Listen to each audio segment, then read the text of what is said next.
Ok, estamos grabando. Buenas tardes. Vamos a comenzar con la séptima sesión del curso de Lógica y Argumentación Científica. Y como es de costumbre, les voy a recordar lo que estábamos viendo para que estén, digamos, al tanto y no la memoria no les juegue una mala pasada. Eh, a ver, les recuerdo que estábamos en la programación. Voy a mostrar aquí la programación para que sepan a dónde estamos. Estamos acá, ¿no es cierto? Semana 20 de septiembre, les recuerdo que el debate argumental comienza entre el 4 y el 11 de octubre, ¿ok? O sea, todavía queda un par de semanas.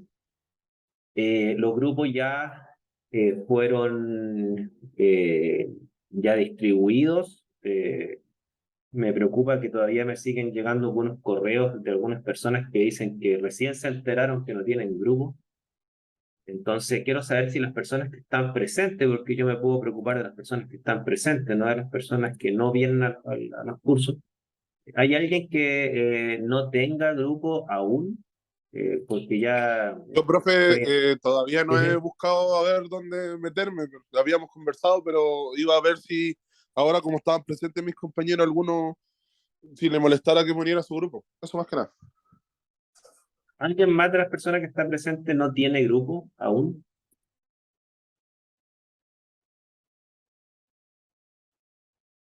Porque me han llegado dos correos de personas que me dicen que no tienen grupos y yo iba a ver si se armaba un nuevo tema con Christopher, pero si estas personas me mandan correos pero no vienen a clase, es difícil para mí armar un grupo nuevo si no vienen a clase. Entonces, eh, eh, no sé si está presente José Fernández.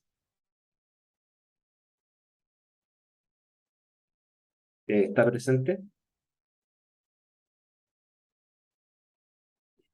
Está presente. Ok. Eh, Respecto a los grupos que están armados, les voy a mostrar nuevamente para que quede claro, insisto, porque si las personas después no tienen grupo, les tendría que decir que retiren el RAM, ya porque no puedo ganarlo, si tienen un grupo. Estos son los grupos que habían a la fecha. Habían tres temas, por lo tanto, seis grupos. Ahí están los nombres. ¿Ok? Y la última persona que se está uniendo es Christopher Ferrada, ¿ya? No sé si hay algún problema en que Christopher se una a alguno de los grupos que tienen menos de cuatro, por ejemplo, los grupos de energía nuclear o el grupo a favor de la alimentación vegana. No sé si tienen algún problema o las personas están presentes acá, ¿no es cierto?, pertenecen a alguno de estos grupos, ya sea los grupos de energía nuclear o el grupo a favor de la alimentación vegana. Si tienen algún problema en recibir a Christopher en su grupo, y ahí serían cuatro. Mientras más personas, mejor porque hay más tiempo. Así que Ya. yo por lo Sí, menos no claro, tengo problema en se va a energía tener nuclear. trabajo. Súper, gracias.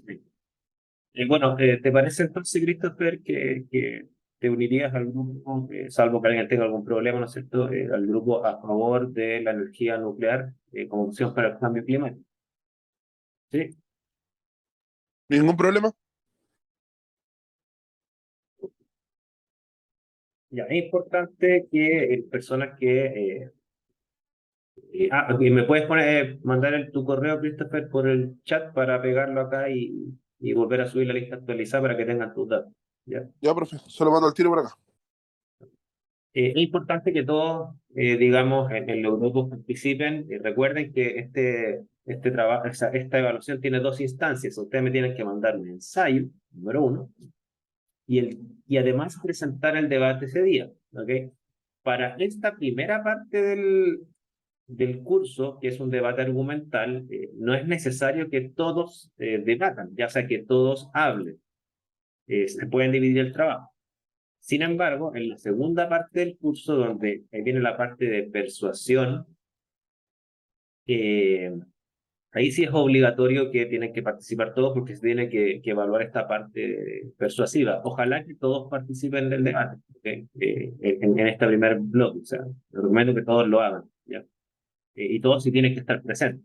Recuerden que es una evaluación, ya no pueden faltar esos días, ¿ok?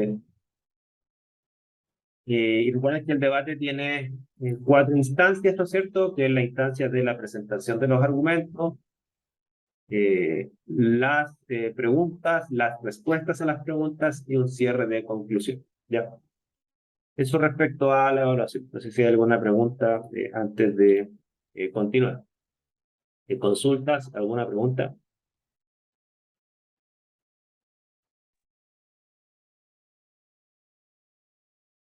Okay.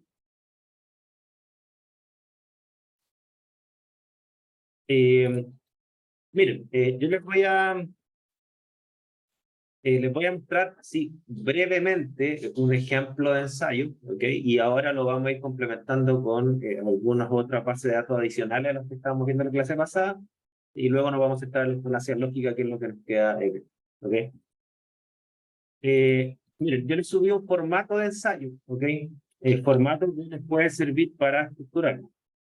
Yo acá tomé un caso, que es un caso contingente que pasó este año, respecto de un tema controversial, y es si es que se debe aceptar que las mujeres trans compitan en las mismas categorías de las mujeres cis en lo que es las competencias deportivas de deporte profesional. ¿Okay? Y les voy a mostrar un documento que yo lo logré muy rápidamente. Ustedes van a tener, como son 4 personas, van a poder extenderlo un poco más, porque este lo hice yo solo, ¿cierto? De cómo ir estructurando argumentos y cómo ir estructurando también referencias y bases de datos para analizar posturas y plantear una postura. ¿Okay? No sé si ustedes conocen o recuerdan, si nosotros lo mencionamos en el curso, creo que no. ¿Conocen el caso de Lia Thomas, no? De la nadadora trans. ¿Lo han escuchado una?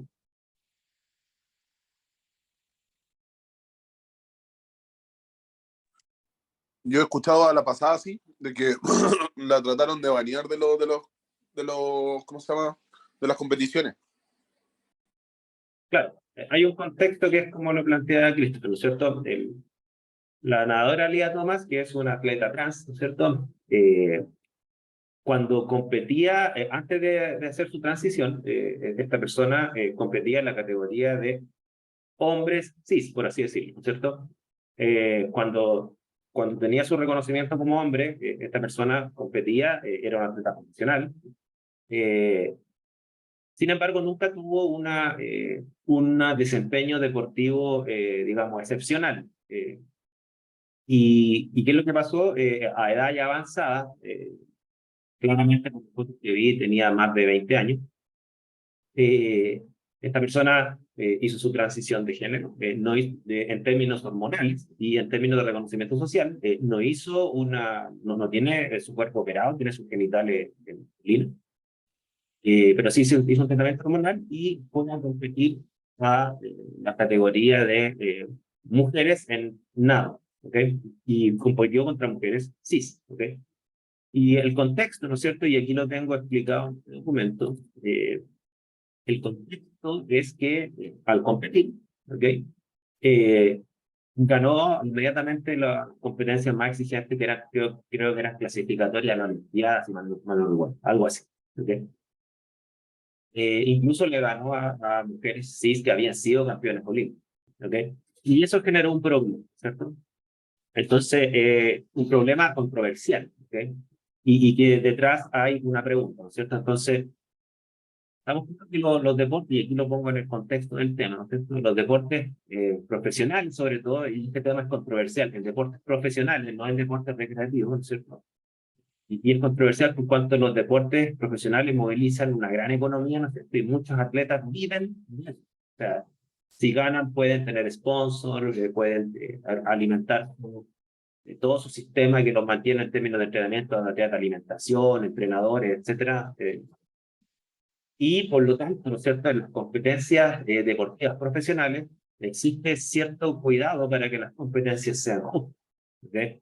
Por eso las competencias, por ejemplo, históricamente han estado separados lo que es la categoría femenina de la categoría masculina, porque se entiende que en muchos deportes, no en todos ciertamente, pero en muchos deportes, la diferencia biológica es una competencia que puede ser injusta. ¿Sí que En su ensayo, profe, sale en qué edad fue el cambio, digamos, cuando empezó el tratamiento hormonal.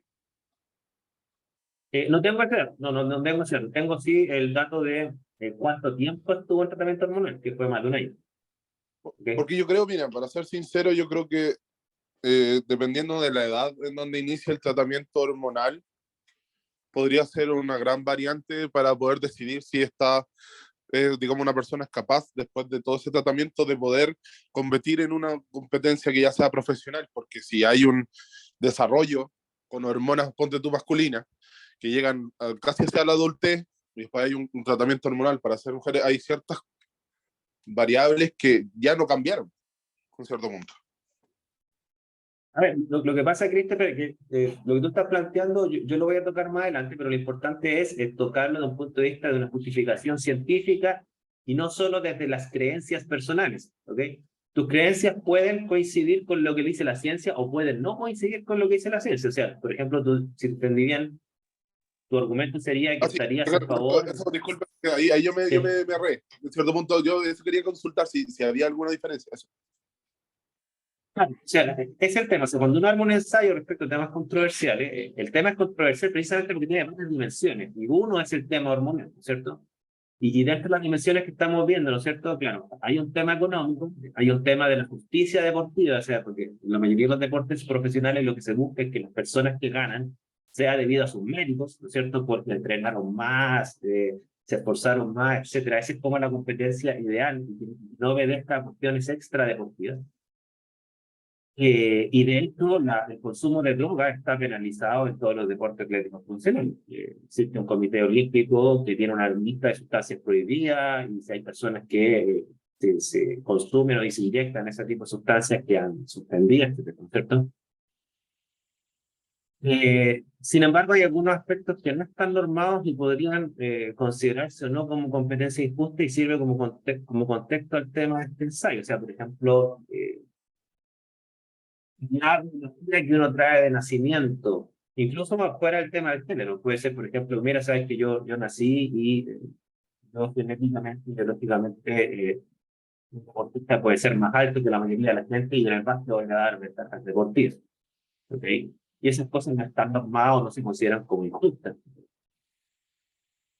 El tema que estoy hablando, ¿no es cierto?, de las atletas trans, ¿no es cierto? Aquí nos referimos a la participación de atletas profesionales mujeres trans, porque fíjense que esto ha generado controversia solo en el caso de mujeres trans, no en el caso de hombres trans. ¿Por qué? Porque las categorías femeninas compiten junto a mujeres cis y por tener una biología masculina, no estoy hablando de tema social, estoy hablando de tema biológico, esto se transforma en un tema controversial por cuanto tensiona lo que es la competencia justa versus lo que es la inclusión. ¿Ok? Entonces, aquí está alguien más violento. Montserrat. Profe, es que yo considero que sí o sí es injusto, porque si esta persona toda su vida compitió en la categoría de hombres, claramente su cuerpo está preparado y tiene mucha más fuerza que el cuerpo de una mujer.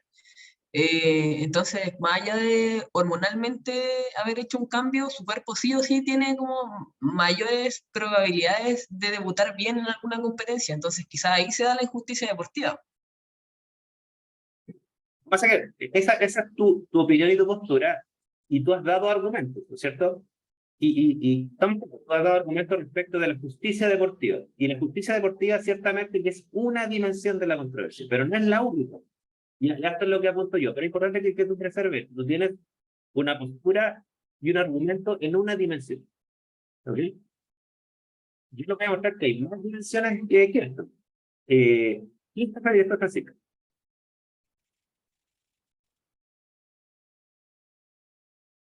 Christopher todavía levantado, ¿no? Se te quedó levantado. Profe, no, es que lo que pasa es que también quería consultar otra cosa.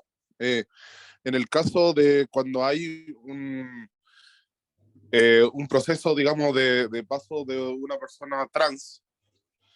En este caso, bueno, a mí lo que me interesaba más que nada era para saber la edad, porque obviamente, como había dicho usted, que había tenido otros Esa es una persona otras adulta, de hecho, competiciones. de hecho competía en deportes para adultos, no para adolescentes, era una persona Por adulta. eso, pues, entonces, Sí. igual a mí me parecía que quizá en ese aspecto llegar y pasar desde competición adulta, donde quizá era quinto, y pasar a ser después primero en todas las competiciones y quizás hasta sacar récord, podríamos nosotros, quizás no es un argumento, porque obviamente no tenemos las bases para definir que sea y decir, sabes que esto es así, pero que pase uno igual lo tendría a pensar y quizás debería hacerse un estudio más exhaustivo, porque quizás no lo hay.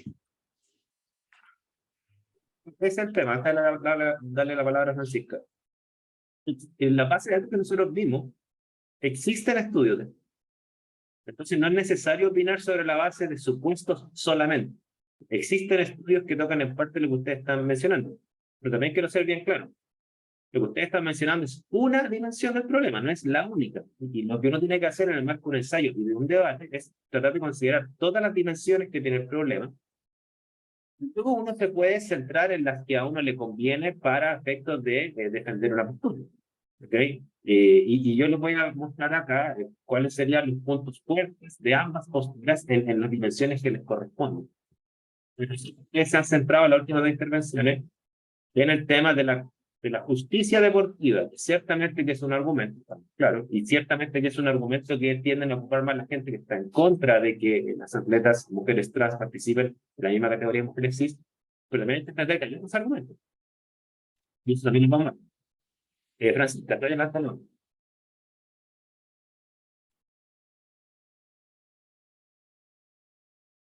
Francisca. Ya, de partida no sé si se me vaya a escuchar bien porque estoy como teniendo mala Te comunicación, bien. mala conexión. Sí.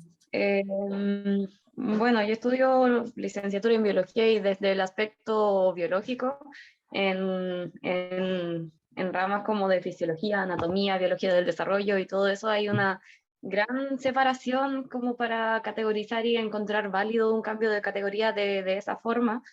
Y se me hace de hecho extraño, no he revisado tanto el caso como para que los mismos jueces hayan permitido el cambio de categoría o esa aceptación y no formar una categoría nueva. Pese a todo el estar a favor de esa postura de haber cambiado de categoría y considerarse también está el factor que es muy, muy difícil de valorar, o sea, de categorizar y de poner en números de cuantificar, como ese ímpetu o espíritu que sale de adentro cuando uno está compitiendo contra algo por primera vez o en algo en lo que tiene que sacar todo adelante. Por ejemplo, esas películas que hemos visto de carreras en las que uno está así como, no sé si recuerdan una de una cebra que quería correr.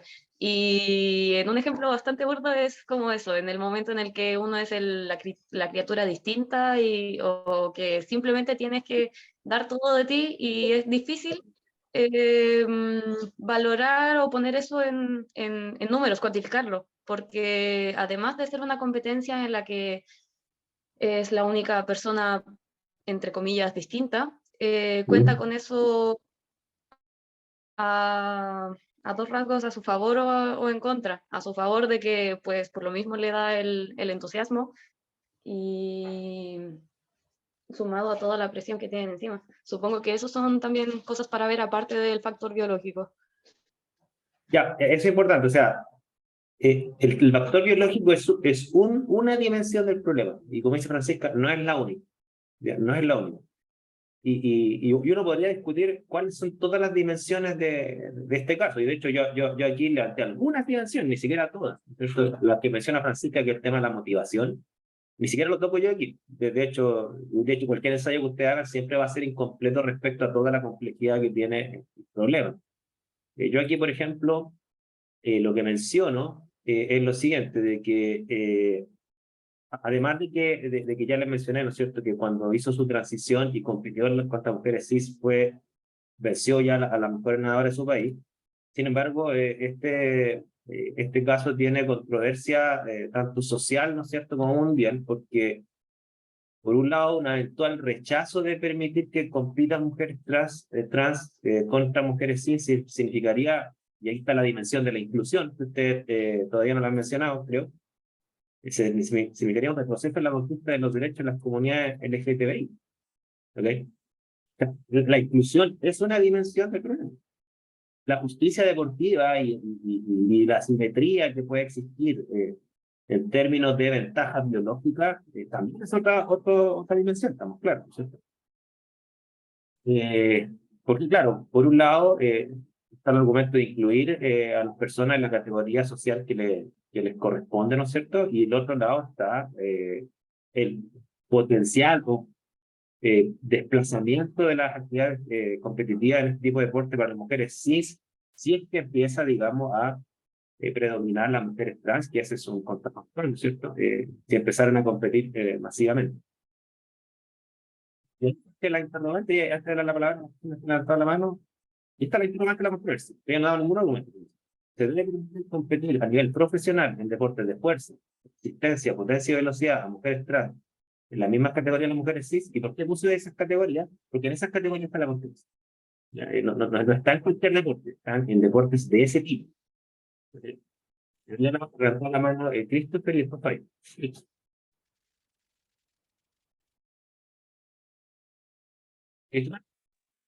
Profe, es que lo que pasa es que ahora que estoy recordando, en los Juegos Olímpicos creo que participó una mujer trans, Sí, que era sí, Laurel Hubbard, y creo que sí.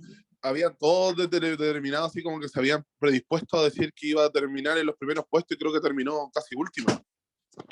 Sí, de hecho, ni siquiera logró clasificar la etapa final. Sí, buen dato, buen dato. Entonces, en ese caso, igual tendría que ser revisado caso a caso. Lo importante es que cuando uno levanta argumentos, y eso es lo que vamos a hacer a continuación, ¿cómo yo levanto argumentos a favor y en contra de estas posturas? Eso es lo que vamos a ver a continuación, ¿ya? Para que no los levanten intuitivamente, que ustedes intuitivamente levantan argumentos, pero hay que levantarlos bien, o sea, con premisas, con datos y con referencias. Fabián. Sí, estaba pensando en el fondo que justamente en el ámbito de tratar de salirse de un tema de- al tema que estábamos hablando, pero tangencialmente, hace unos años vi un problema que sucedió con una mujer cis que participó en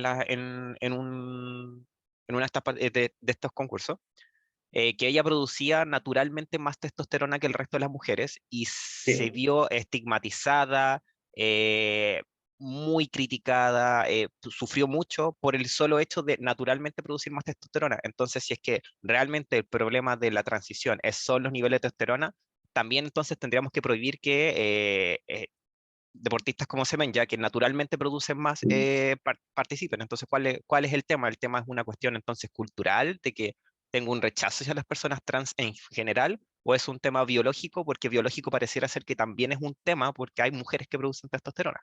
Eso.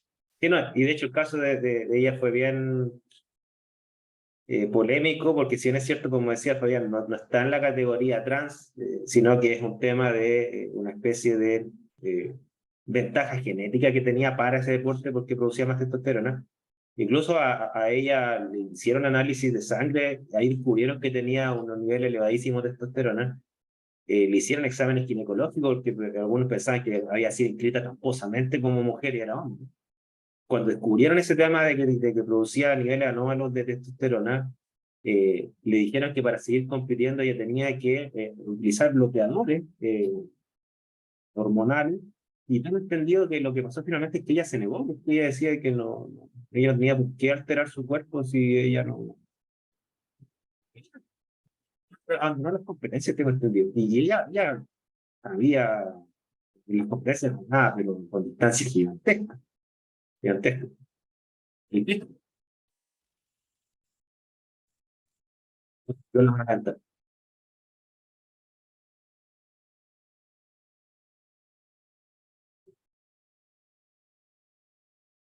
Ok.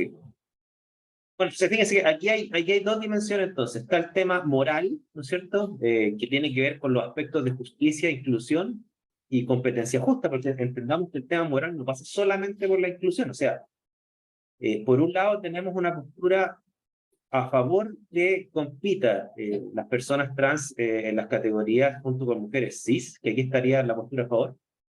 Y eso pasa, fíjense, por primero argumentos morales, ¿no es cierto?, de la postura a favor, el derecho a la autopercepción, a desenvolverse en la sociedad bajo un género que lo elija y lo identifique, que la sociedad reconozca el género de cualquier persona, incluida las personas trans. Esos son aspectos que son morales, ¿no es cierto?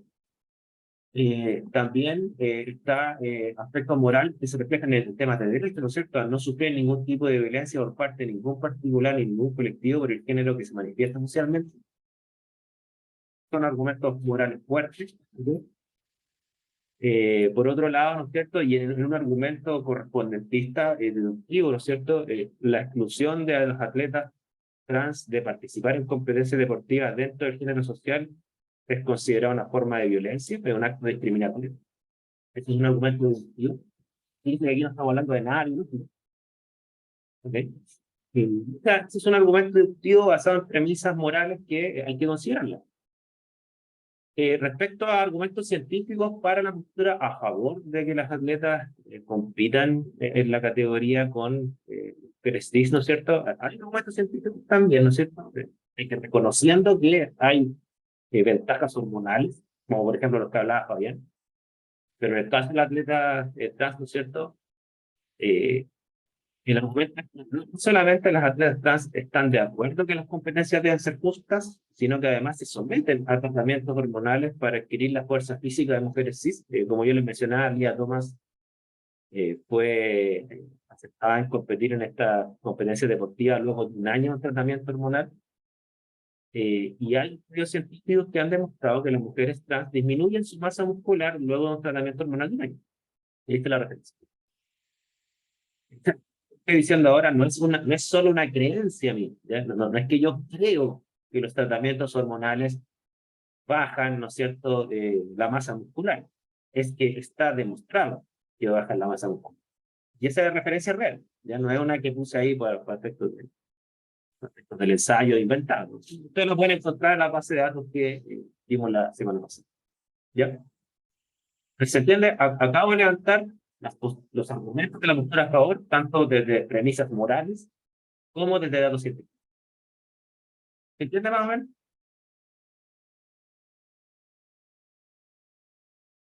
Premisas morales, obviamente no tienen evidencia científica, pero los datos sí tienen referencias científicas que quedaron, ya para que no quede solamente a nivel de creencia que las terapias hormonales tienen efecto.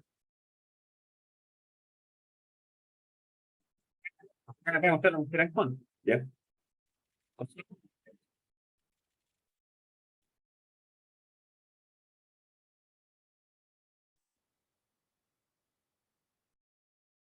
Entonces, la postura a favor toca aspectos morales y también toca los temas de justicia deportiva y los trata a nivel de evidencia científica, que eso se puede salvaguardar.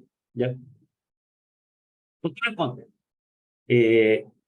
La postura en contra, ustedes han dado argumentos que son biológicos, parecieran argumentos mayormente científicos, pero también hay ya voy a tocar eso que dice Alessandro respecto de si el efecto es suficiente. ¿Ya? Es una buena observación y lo vamos a mencionar. ¿Ya? La postura en contra pareciera que tiene esos argumentos basados en el correspondentísimo, o sea, basados solamente en datos de la realidad, pero también tiene posturas morales. Fíjense. Argumentos morales de la postura en contra. Es la premisa de la competencia justa. O sea, toda competencia es justa en la medida en que el éxito deportivo obedezca a factores de mérito y esfuerzo. Esa es una premisa moral de competencia justa. ¿Ok? El que una mujer trans gane una competencia debido a su ventaja física que le aporta su base biológica es una causa injusta que va en desmedro de la participación de mujeres cis en competencias deportivas profesionales. Esto es un argumento moral. ¿Ok? ¿Cuál es el título? ¿Cierto? Los grupos científicos se basan en que es sabido que las personas que nacen dentro de la categoría biológica de hombre poseen enormes diferencias en el desempeño deportivo profesional para deportes de velocidad. Por ejemplo, de acuerdo con las estadísticas de las competencias deportivas internacionales compiladas por World Athletics, esta página real, en todas las competencias de velocidad, en todas las distancias, los mejores rendimientos en tiempos de carrera de 100, 200, 300, 400, 600, 300, etcétera, están todos ocupados por los específicos, todos. ¿Okay? Entonces, es un dato bastante fuerte. ¿Ok? Un poco lo que mencionaba, creo que Francisca, y ahí tú, Francisca, que está de acuerdo conmigo, ¿no? Tu argumento es que quizás por el tema de la motivación también pesa alto. Bueno, este dato te diría a ti, al menos en lo que es en velocidad, no hay ningún caso en donde la motivación supere la diferencia. Ninguno. Esto no es casualidad que todas estas competencias están dominadas por hombres. ¿Ok? En términos de récord de tiempo. ¿Ya? Por otra parte, está demostrado, y esto es un poco lo que dice Alessandro, y esto está basado en una falacia que vamos a ver hoy, ¿no es cierto? Que se llama la falacia de la evidencia incompleta.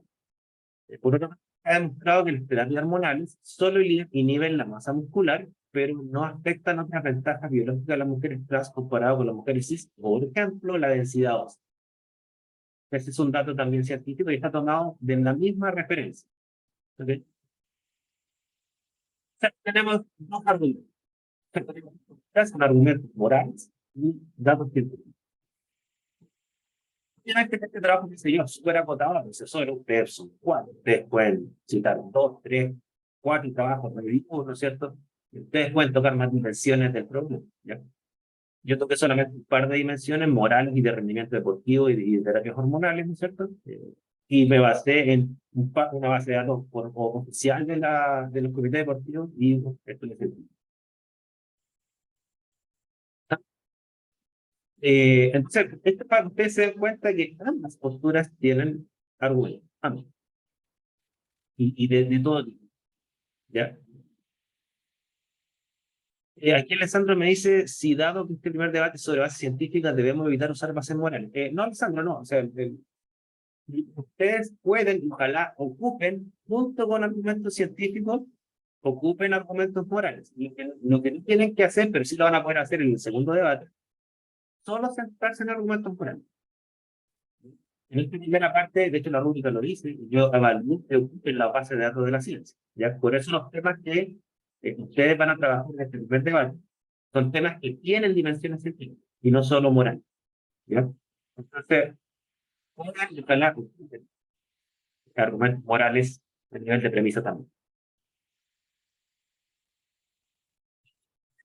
Yo contesté la postura, ¿no es cierto? Y al valorarlas, ¿no es cierto? Yo llegué a la conclusión que la postura en contra, en base a la información que ciertamente que si yo busco más información, a lo mejor esta valoración va a cambiar. Creo que la postura en contra es un poco más fuerte que la postura a favor, ¿no es cierto? Porque la postura en contra eh, considera las terapias hormonales, pero también considera que las terapias hormonales, si bien es cierto, se reconoce que regulan la masa muscular, pero no regulan otros aspectos biológicos que también podrían dar una competencia injusta. ¿Okay? Sin embargo, también, sí.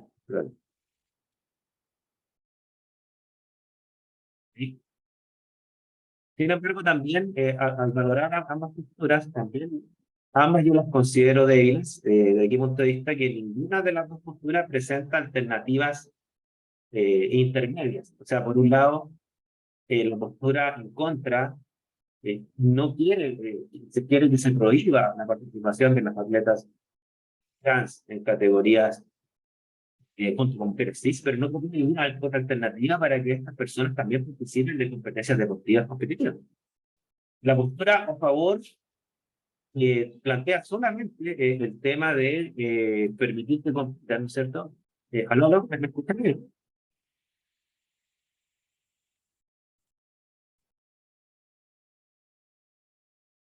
¿Aló? ¿Me escuchan ahí? ¿Aló?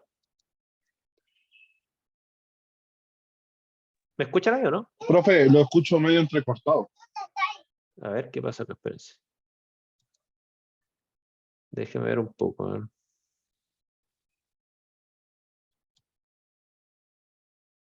Aló, aló, aló, aló, aló.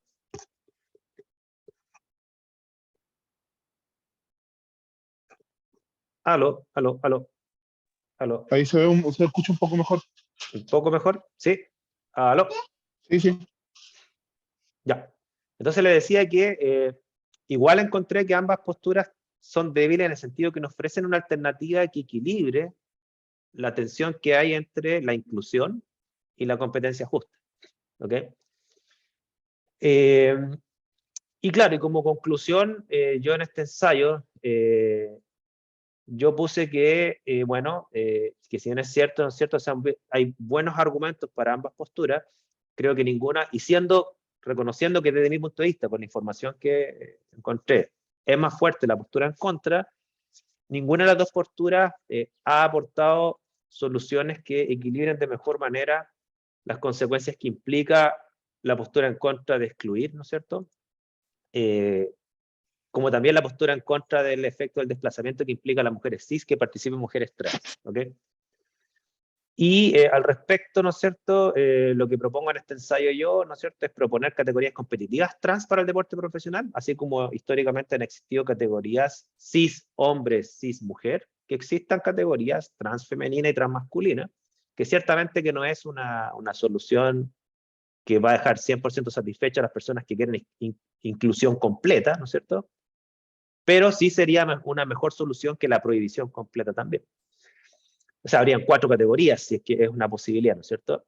Y la otra, que la mencionó, creo que Christopher, hay que proponer que mujeres trans puedan participar contra mujeres cis siempre que su tratamiento hormonal haya sido demostradamente realizado antes de alcanzar la adolescencia, porque también existen estudios científicos que demuestran que, si bien es cierto, los tratamientos hormonales no compensan, por ejemplo, diferencias óseas, y hay otras diferencias más, hay, por ejemplo, la simetría que hay entre el ángulo de las caderas y las piernas, que en hombres es más agudo y en las mujeres es más amplio por el tema que tienen las caderas más anchas, y eso le da desventaja para correr, por ejemplo. Sin embargo, está demostrado en estudios científicos que cuando los tratamientos hormonales se hacen previo a la adolescencia, ahí sí que esta diferencia biológica de óseas sí se compensa. Entonces, que la inclusión total puede darse efectivamente cuando las personas hacen su transición antes de la adolescencia. Y hay estudios científicos que lo demuestran y ahí tengo una referencia. ¿Ya? Entonces, lo que ustedes plantearon ahí, tanto Christopher como Francisca creo que lo presentan también, si me lo recuerdo, se podría compensar ahí. ¿Ya? Y en deportes competitivos de equipos, que eso ya se hizo en la última Olimpiada, proponer equipos mixtos. Ahí también hay inclusión completa, incluso ya a nivel incluso de competencias cis o trans, ¿no es cierto? No sé si ustedes vieron las carreras con relevos, ¿no es cierto? Se hicieron mixtos en la última Olimpiada.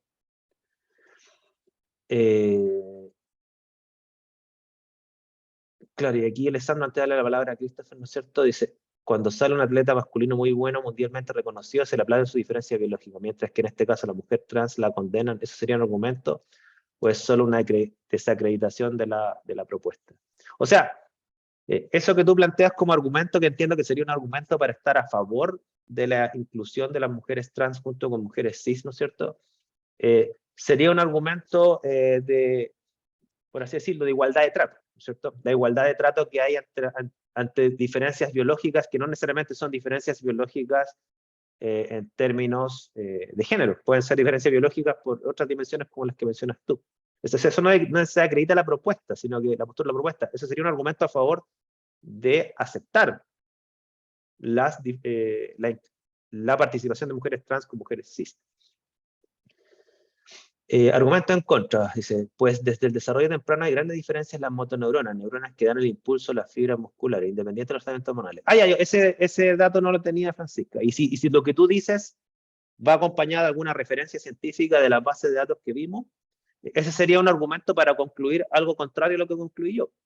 Y por supuesto, o sea, mientras más uno estudia el problema, uno va incluyendo más dimensiones y las conclusiones pueden mantenerse o cambiar. ¿Ya?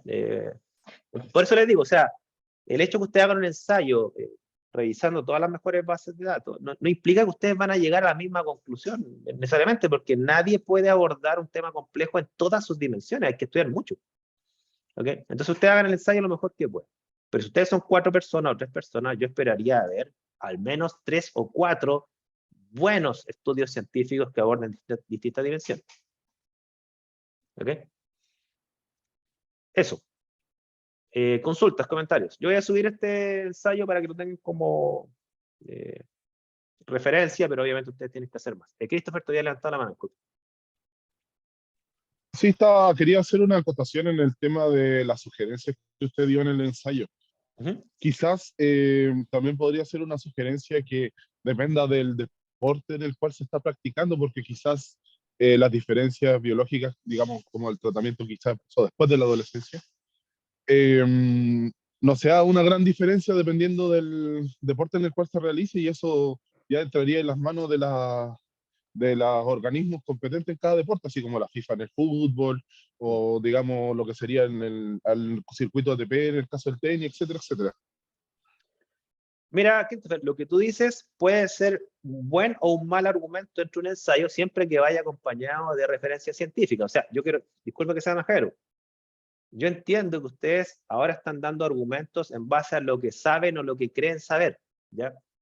Pero para ahora de escribir un ensayo y yo tenga que evaluarlo, si ustedes van a seguir con ese argumento, ¿no es cierto? Por ejemplo, que en el caso de Christopher, que debería existir un análisis por cada deporte, porque no en todos los deportes los tratamientos hormonales compensan de igual forma las ventajas deportivas, eso tiene que ir acompañado con una referencia científica, porque si en el marco de un ensayo no va acompañado de una referencia científica, quiere decir que es solo una creencia de usted. ¿Me entienden el matiz? Por eso no es lo mismo opinar informadamente que opinar intuitivamente. ¿Ok? Insisto, no lo estoy criticando a usted ahora nosotros tenemos que opinar intuitivamente porque no hemos hecho el trabajo, pero en el ensayo tienen que hacerlo. No tenemos información, tampoco no hemos buscado, así que es difícil tienen que buscar, opinar tienen que desde una buscar. base de información. Es súper importante, porque si ustedes me ponen en el ensayo frases como esta, que suenan súper lógicas, pero no van acompañados de una referencia científica formal, yo tengo que evaluarlos mal, ¿se fijan? No sé si me entienden a lo que apunto. ¿Sí? Profe, y en el caso, ya, supongamos si digamos, está mi comentario que dice recién, y tratamos de buscar información, y quizás suena súper lógico, pero no hay ninguna información al respecto, ni nadie ha tocado ese tema, en ese caso lo tenemos que dejar fuera del ensayo nomás.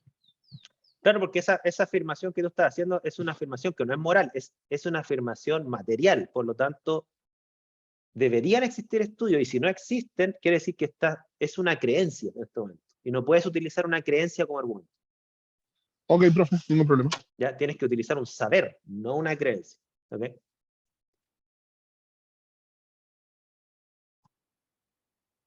¿Más preguntas? Profe, en el caso, digamos, porque igual dijo usted que deberían haber cosas más morales, de ahí podríamos buscar estudios sociales en ese caso también. No, las premisas morales eso tiene que ver con escala de valores. Ahí lo más que tú vas a encontrar en las bases de datos quizás son ensayos filosóficos respecto a estos temas morales, pero no son estudios científicos, son ensayos filosóficos. ¿Ya? Los argumentos morales tienen un peso en base a si hay una escala de valores que está compartida por la sociedad. En nuestra sociedad, la competencia justa o la justicia deportiva es una cosa que está compartida ampliamente en todas las competencias de la sociedad actual. ¿Ya? Entonces no hay que buscar un estudio científico que apoye eso, porque eso no es científico, es moral. ¿Ya? Pero ahí en el caso también podríamos argumentar moralmente dependiendo de las leyes de cada país, o si hablamos quizás del porcentaje de creyentes, supongamos que si estamos hablando de un argumento que tiene que ver en contra de algo religioso, quizás si hay un 95% religioso en ese país, sería, ¿cómo se llama? Algo que obviamente le va a interesar a esas personas, ¿no? O sea, tú puedes apelar a que ese valor es compartido ampliamente por ciertas sociedades. Si es que la premisa moral que tú estás apelando no es obvia que es un valor humano. Es como que te dijera, si tú estás discutiendo respecto al aborto y alguien utiliza el argumento moral del valor de la vida, yo creo que no hay que dar muchas explicaciones de que el valor de la vida es un valor. ¿Ok? No sé si me explico, o sea, apelar a una encuesta de que la gente comparte el valor de la vida, yo creo que está como de más. Ya. Fabián, ¿sí? Ahí en todo caso, generalmente yo intento poner un pequeño pero, porque por Ujú. ejemplo, si es que discutimos la pena de muerte, Ujú. es claro que ahí no puedes ocupar el argumento de que la vida es un derecho porque estás justamente discutiendo el ir en contra de ese derecho. En el fondo, cuando la discusión es el derecho, no se puede tomar como verdad absoluta porque sí, en algunos casos creo yo. Ah, no, lo que pasa es que, Fabián, lo que yo dije no es contrario a lo que tú estás planteando. Cuando tú estás discutiendo la pena de muerte, obviamente que van a haber posturas a favor o en contra. El argumento del valor de la vida es un argumento. Y estamos claros que es un argumento para las personas que están en contra de la pena de muerte. Ahora, el hecho de que las personas que estén a favor de la pena de muerte no quiere decir que no reconozcan el valor de la vida como un valor, pero la diferencia hay, y ahí dime si te interpreto bien, es si es un valor superior a la justicia. Pero de que es un valor, es un valor. No sé si me explico. Sí, no, sí, considero que sí, sí, efectivamente fuera de discusión sí, pero siento que en términos de como en un debate formal, como en un debate como evaluado, en el fondo uno no puede, es como autocomprobante, en el fondo si es que reconocemos el valor como Ah, vida, no hay nada que argumentar, no deja ningún otro espacio. Entonces, no, si es que ponemos en sí, cuestión eso, se te abre entiendo, mucho más la discusión. sí, te entiendo perfectamente. O sea, de hecho, lo que tú estás diciendo se llama la falacia de la petición de principio, ¿no es cierto? El hecho que alguien diga el valor de la vida es un valor, no es lo mismo que diga es un valor incuestionable y es una verdad incuestionable de que es un valor superior a todos los otros valores y no hay nada que discutir. Eso se hace una petición de principio y porque lo dice un libro sagrado. No, esa ya sería una falacia, estamos claros con eso. A lo que voy yo es que la vida es un valor, la justicia es un valor. Y la pregunta que me hacía Christopher es, ¿hay que recurrir a estudios científicos para defender que es un valor? No. Lo que sí vamos a entrar en discusión es si es un valor superior o no en el marco de un problema controversial en ciertos contextos, como por ejemplo un crimen de alta connotación. Y ahí sí se va a generar la controversia, ¿no es cierto? Pero la controversia no va a ser si eso no es un valor, la controversia es si es un valor superior a otro. Nada más que eso. ¿Ya?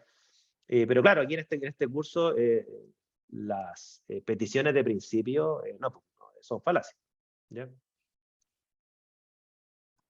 De hecho, voy a aprovechar lo que están haciendo ahora para ver el tema de las falacias brevemente, ¿no es cierto? Y aquí, denme un segundo. Obviamente, si tienen más preguntas en el ensayo, me lo dicen, ¿ya?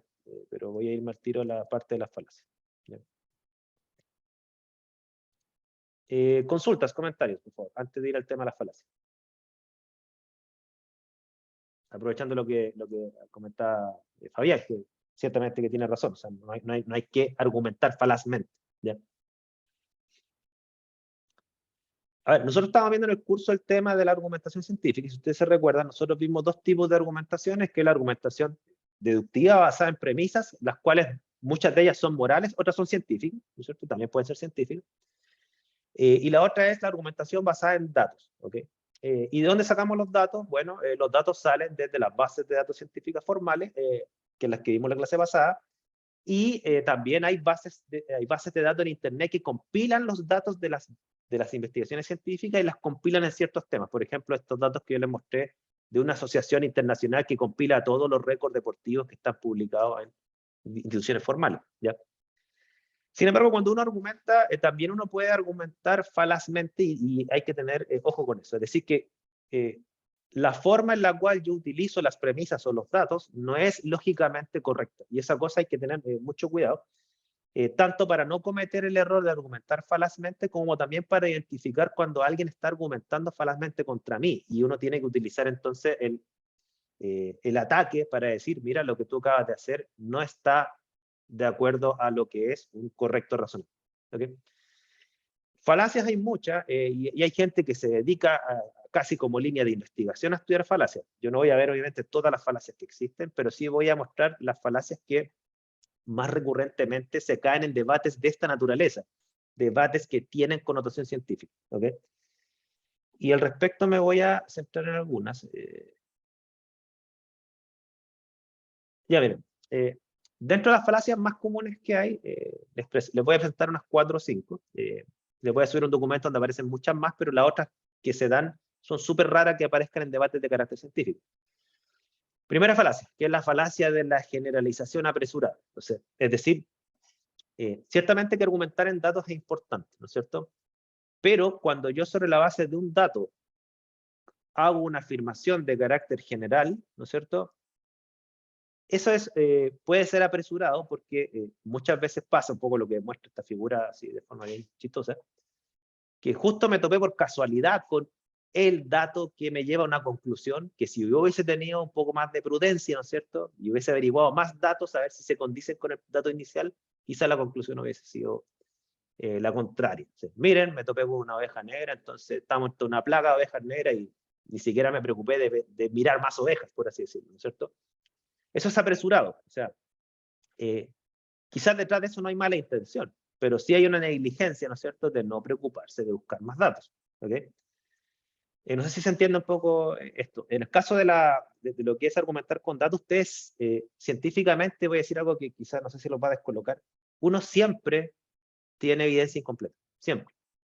Y por lo tanto, siempre debe tener mucho cuidado de que cuando uno generaliza a partir de uno o de unos pocos datos, podría consciente o inconscientemente caer en esta falacia. ¿Ya? Ya, lo que tú llamas cherry picking, que lo popularizó nuestro presidente hace poquito, ¿no es cierto?, que utilizó esa palabra, cherry picking. Claro, el cherry picking, ¿no es cierto?, desde mi punto de vista, yo sé que esto es discutible, no es, se parece a esta falacia, pero desde mi punto de vista no es exactamente esta falacia. O sea, ¿qué es el cherry picking? Mira, el cherry picking sería el caso contrario. Mira, te voy a mostrar acá. Espérate. El cherry picking sería esto, ¿ya? Es la falacia de la evidencia incompleta, que no es lo mismo que la generalización apresurada. Es que, mira, es que tú conoces toda la evidencia, tú la conoces, tú sabes que hay algunos casos que te favorecen, pero hay muchos otros que no te favorecen, y tú eliges, desde ahí viene picking, ¿no es cierto? Tú tomas solamente las evidencias que te convienen. Eso es cherry picking. La diferencia con la generalización apresurada, desde mi punto de vista, es que la generalización apresurada es que cuando te llega un dato y tú te emocionas y abrazas ese dato inicial para llegar a una conclusión, pero tú no estás al tanto de que hay datos contrarios, pero en términos temporales tú te apresuraste. ¿Ya? No, el cherry picking al revés, porque la evidencia completa existe y tú elegiste la evidencia que te conviene. De ahí viene el cherry picking, que tú tomas las cerezas que te convienen. ¿Ok? Esa es la falacia de la evidencia incompleta. ¿Okay? Eso es lo que plantea acá, por ejemplo, no sé, este caso es bien común en farmacología, ¿no es cierto? Mucha gente que es antivacuna se cae en esa falacia, es decir, mira, las vacunas hacen mal. ¿Y por qué? No, porque mira, yo me vacuné y me dio una reacción alérgica y fui para el hospital. ¿Okay? Pero tú estás al tanto que hay millones de personas que no les pasó eso. Tú estás al tanto de eso. Pero tú tomaste tu caso, o el de un amigo, o el de un vecino, o lo que escuchaste en el periódico, pero estás al tanto que a la mayoría de la gente no le pasa eso. Y tú tomas solamente estos casos para armar tu visión. ¿Ok? Esa es la falacia de la evidencia incompleta.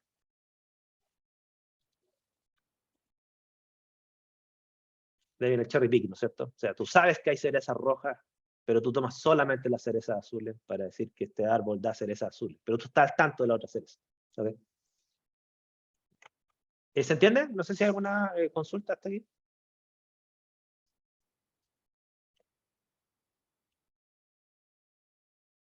¿Por qué es importante tomar la evidencia completa? Miren, por este caso. No sé si les conté este caso, parece que no. Les conté este caso en una clase pasada, no recuerdo muy bien.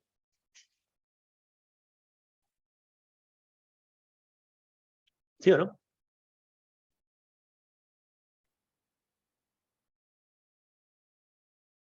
¿Aló? ¿Les conté este caso, no? Creo que no, ¿no es cierto? No, profe. ¿No?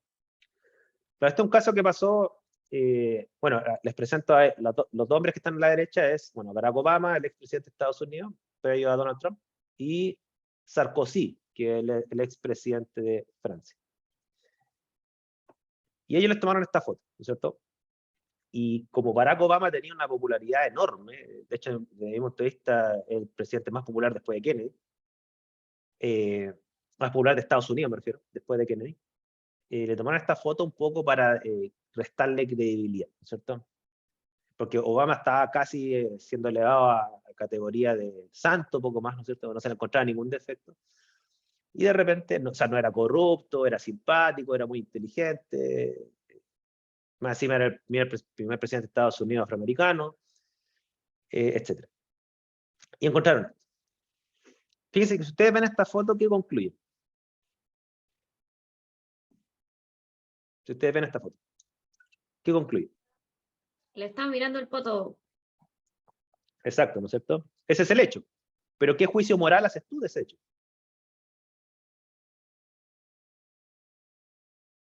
¿Lo consideran bueno o malo eso? ¿O irrelevante?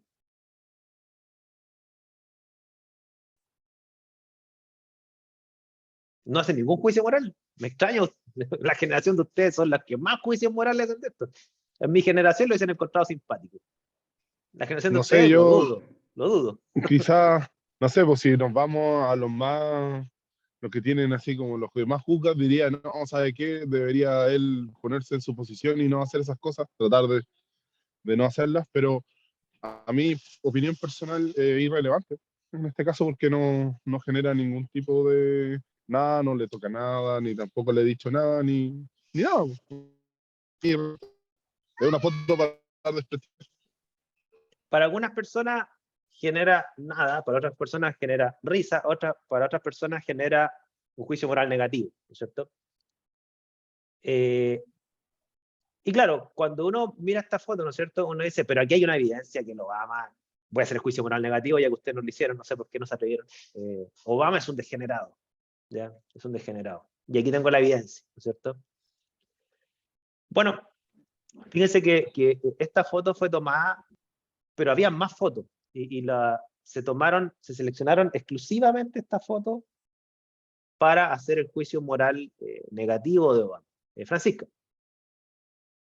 Es que uno así decir que es degenerado es algún sesgo de nombre que desconozco, porque es decir demasiado respecto de un solo hecho. Y además uno no puede decir si está bien o mal, si es bueno o malo. Lo único que puede justamente decir una persona es que me resulta desagradable. Claro, o sea, yo entiendo lo que dices tú. O sea, una cosa es el dato, hay una foto, ¿no es cierto? Y la foto en sí es un hecho. Y los hechos no son morales e inmorales, los hechos son. Distinta es la interpretación, y como nosotros vimos en el curso, todo dato hay que interpretarlo.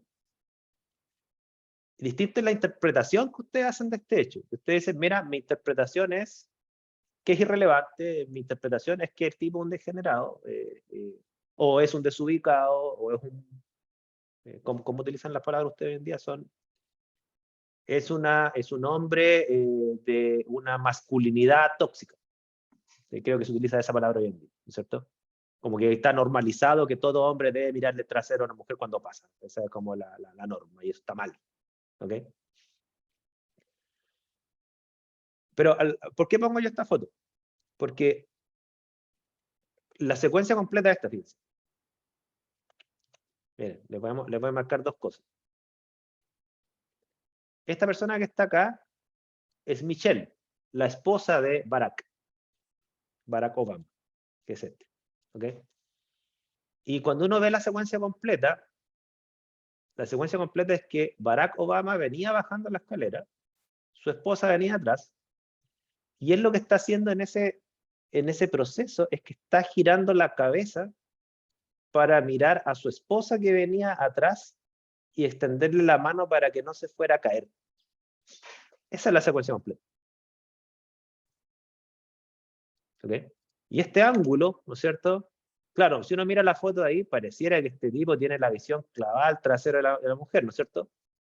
Pero en realidad fue una foto que fue tomada justo en un ángulo, en un proceso en donde el tipo no estaba pegado mirando a la tipa, estaba dando vueltas a su cabeza para mirar a su esposa que venía atrás.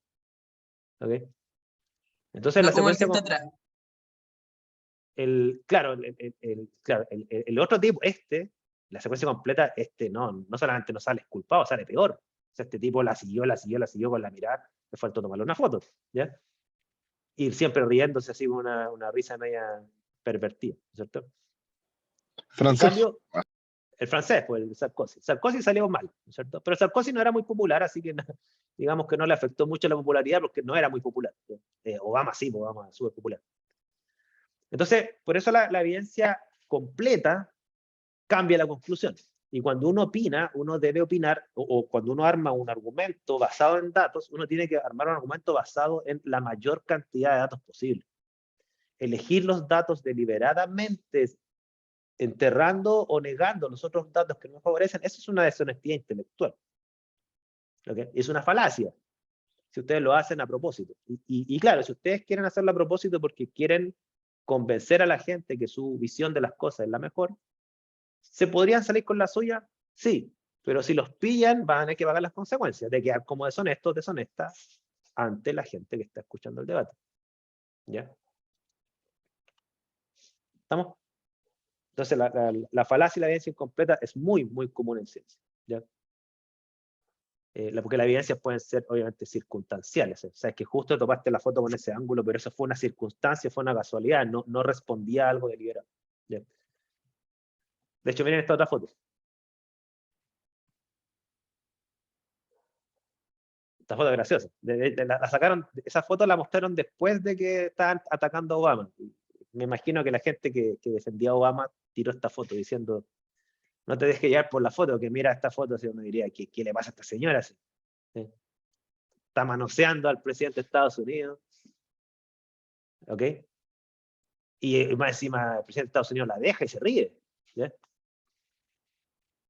Y este tipo, que uno, quizá el marido de ella, ¿no es cierto?, está ahí riéndose con una risa media triste, ¿no es cierto?, tiene una esposa de general. Y no, pero no es así, si uno hay que ver la evidencia completa. ¿Ok? Cherry picking.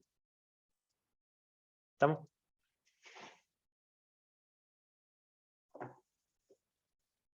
A ver.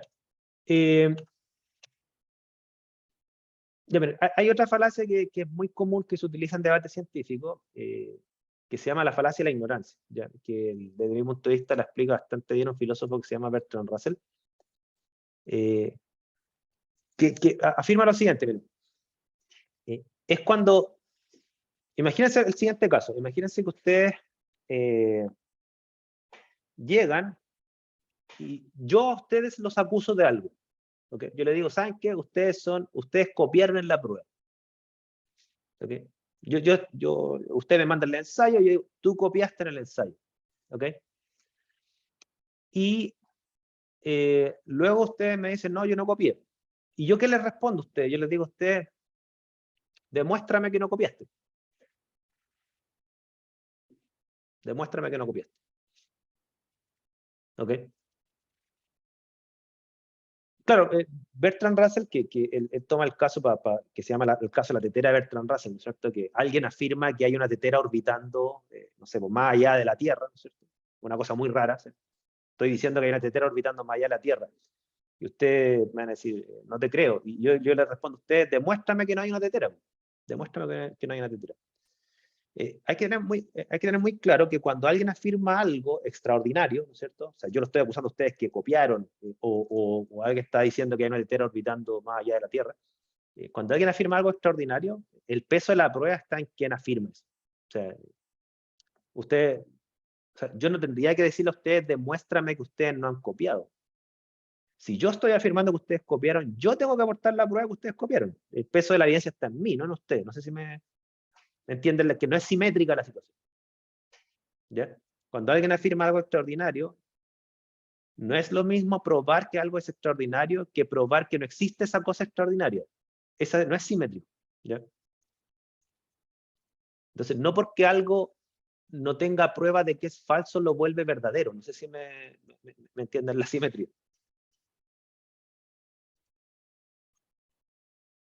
¿Me sigue la idea? ¿No? Es bien compleja esta falacia, pero es muy recurrente que se gane en las discusiones científicas.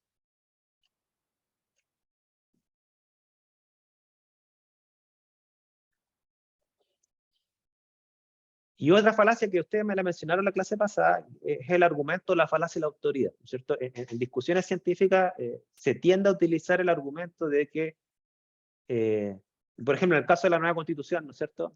Siempre se da los siguientes argumentos de 100 destacados economistas afirmaron que la constitución es buena o es mala. ¿Okay? Y hay una carta firmada con puras personas que tienen miles de títulos, ¿no es cierto? En estricto rigor, el que una persona o un grupo de personas con muchas credenciales o credibilidad social apoyen o no apoyen algo, no es argumento de nada. No es argumento de nada.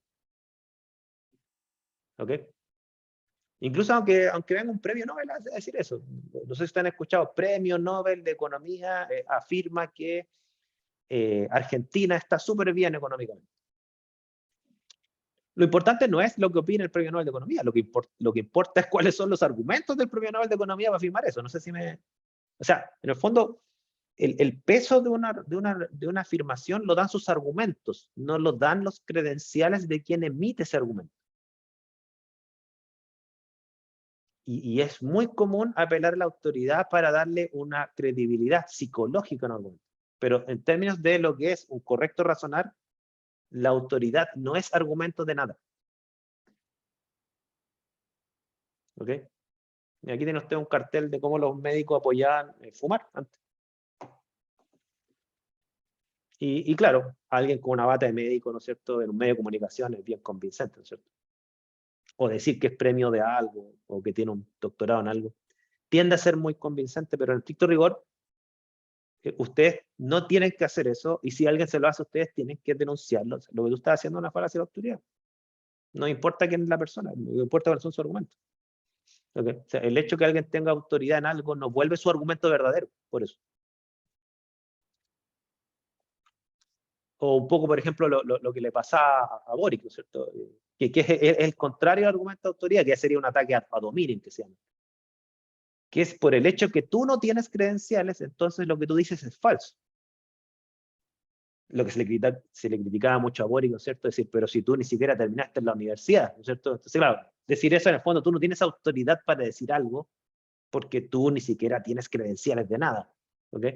Bueno, termino siendo presidente, ¿ok? Entonces, claro, el contrario al argumento de la autoridad es la falacia dominem de quien no tiene autoridad. O sea, tú no tienes autoridad porque no tienes título, porque no has trabajado nunca, porque no tienes familia, ¿no es cierto? Que esas eran un poco las críticas que se le hacían a él. Y en estricto rigor, el hecho de que una persona no tenga estudio, no tenga familia, nunca haya trabajado, ¿no es cierto? No vuelve sus argumentos falsos. No sé si me entienden entienden la simetría, ¿no? Una persona puede tener autoridad de nada y decir cosas verdaderas.